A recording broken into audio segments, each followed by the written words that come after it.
मोदी जी के मैंने जितने भी इंटरव्यूज़ किए वो बहुत चैलेंजिंग थे।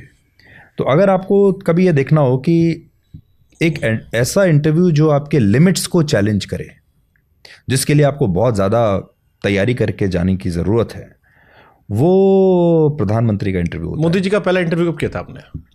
उनका पहला एक्चुअली पहला इंटरव्यू तो मैंने उनका तब किया था जब वो बीजेपी में पदाधिकारी थे। इतना पुराना किया था आपने? इतना पुराना मैंने उनका इंटरव्यू किया था 90s में। तो वो स्टूडियो में ही आते थे तब। तो मुझे अभी भी याद है, मैं आपको कभी दिखा दूंगा, वो क्लिप्स मेरे पास अभी भी हैं जिसमें वो स्टूडियो में है, मेरे ही साथ बैठे हैं। और जब वो बीजेपी के प्रवक्ता होते थे, पदाधिकारी होते थे, तो वो स्टूडियो में आते थे और बहुत अच्छे तरीके से अपनी बात कहते थे। फिर जब वो मुख्यमंत्री बने तब मैंने उनका इंटरव्यू किया, जब जैसे ही बने थे। फिर जब गुजरात दंगे हुए उस दौरान भी मैंने उनका एक इंटरव्यू किया था। और उसके बाद जब वो प्रधानमंत्री बने उसके बाद तो कई बार मैंने इंटरव्यू किया है। जब वो बीजेपी के पदाधिकारी थे तब भी बाकियों से आगे सोचते थे और बाकियों से अलग सोचते थे। जब मुख्यमंत्री बने तो भी बहुत आगे का सोचते थे और बाकियों से बहुत अलग सोचते थे। और जब प्रधानमंत्री भी बने तब भी मैंने ये देखा, वो बहुत आगे का सोचते हैं और बहुत अलग सोचते हैं। और उनकी जो सोच है, हमारी सोच वहाँ जा ही नहीं सकती जहाँ से वो शुरू करते हैं। ये मुझे उनकी बात अच्छी लगती है कि मतलब he has really expanded his limits. कैसे आप अपनी लिमिट को अपने बढ़ाते चले जा रहे हैं।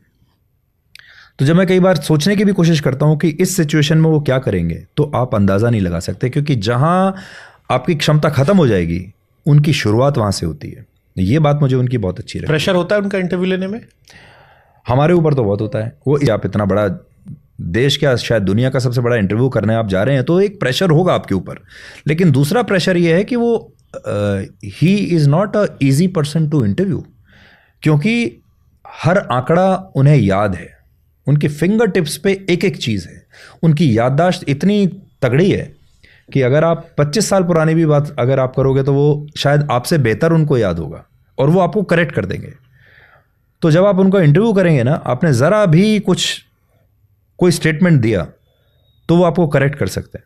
आपने कोई आंकड़ा दिया तो आपको करेक्ट कर सकते हैं। इसलिए आपको पूरी तैयारी के साथ उनके साथ सामने बैठना पड़ेगा कि आपका हर आंकड़ा, हर स्टेटमेंट बिल्कुल सधा हुआ हो, जिसमें आगे पीछे होने की गुंजाइश ना हो। अच्छा, I thought Amit Shah is the toughest person. No, he is also like that, because he responds, वो आपको मुंह पे जवाब देंगे। बिल्कुल।